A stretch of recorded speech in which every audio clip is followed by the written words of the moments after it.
Do you know what would happen if a F1 car takes on the Indianapolis 500?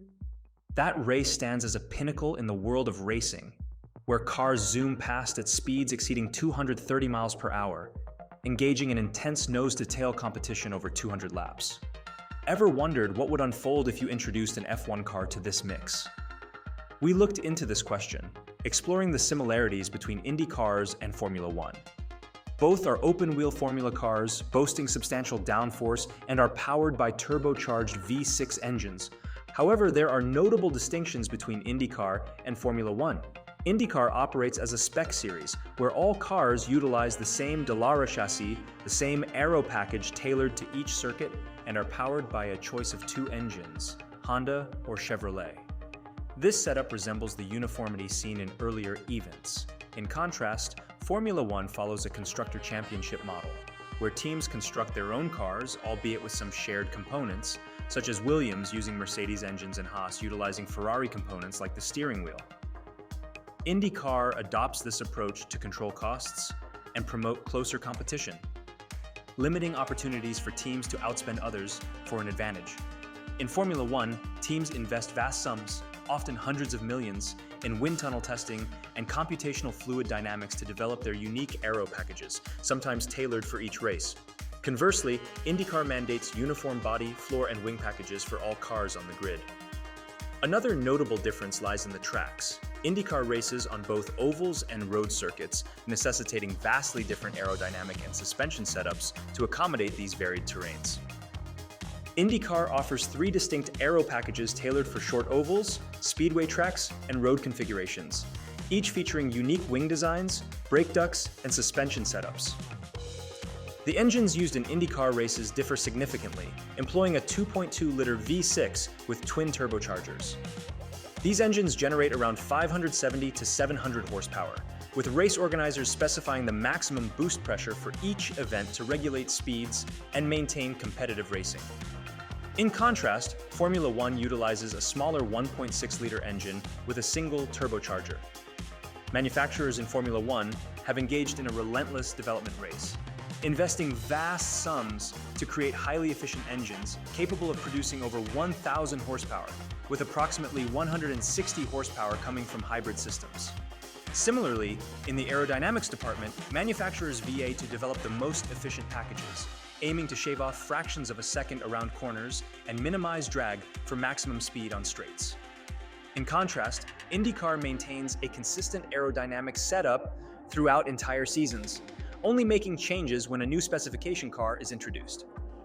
In 2020, Colton Herta set the fastest lap ever at the Indianapolis Motor Speedway, clocking an average speed of 237.55 miles per hour. Many speculate that Formula One cars, with their superior downforce, power, and wider tires, would outperform Indy cars at the iconic venue. However, the comparison isn't straightforward. To gauge performance, we can look at a similar circuit, the Circuit of the Americas. In 2019, IndyCar and road configuration achieved a lap time of 1 minute 46 seconds, while Formula One managed a 1 minute 32 seconds just months later. This shows a 14-second advantage for Formula One. But this is on a road circuit. What about ovals? Contrary to popular belief, ovals pose significant challenges in setup optimization. Cars must balance minimal drag for straight-line speed and ample downforce for cornering prowess. Indy cars adopt a speedway setup for ovals, featuring simplified rear wings with minimal wing angle and single-element front wings. This configuration enables Indy cars to reach speeds up to 240 miles per hour on straights, a feat that would challenge any Formula One car, even in a Monza spec setup. Formula One cars could potentially reduce downforce by using lower downforce wings and eliminating smaller downforce producing elements. However, IndyCar possesses a unique advantage currently prohibited in Formula One: underfloor air road tunnels. These tunnels accelerate air beneath the car, generating significant downforce with minimal drag. While IndyCar benefits from this technology, Formula One regulations mandate a flat underside of the floor, necessitating additional downforce to maintain stability through corners. On an oval track, Formula One hybrid systems wouldn't function optimally. These systems are finely tuned for circuits with abundant braking zones, allowing for power regeneration. However, on ovals, such opportunities for regeneration are scarce. One workaround could involve utilizing time in the pit lane to run the engine and recharge the battery, similar to strategies employed in F1 races. Additionally, drivers could recharge the battery while slipstreaming behind another car. Despite these tactics, the car would operate at around 850 horsepower for most of the race, rather than its full 1,000 horsepower potential. Moreover, the setup for oval racing requires unique adjustments. IndyCars employs specific setup parameters that differ from those of F1 cars. For instance, they set the camber of all four tires to lean towards the driver's right.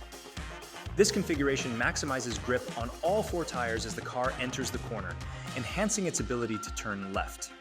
Furthermore, the steering is offset to alleviate strain on the driver and minimize tire scrubbing during high-speed turns.